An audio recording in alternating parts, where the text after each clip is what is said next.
So today I'm going to show one Arduino sound detection based automation system. So I will now explain how to make this automation system for your classroom and what is the uses in our daily life. I want to show the project first.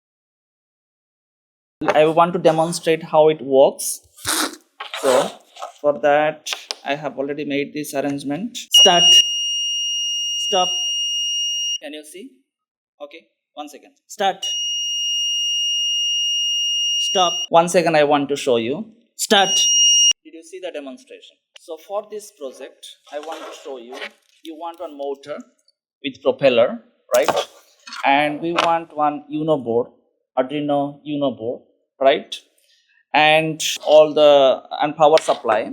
And for that, you need the coding and the connection.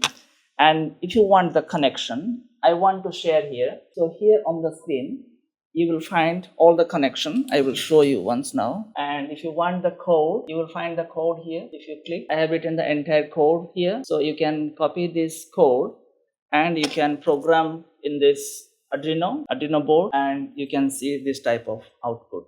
Okay. Still, if you find any difficulties, please write in the comment box and definitely I will answer to your queries. Okay.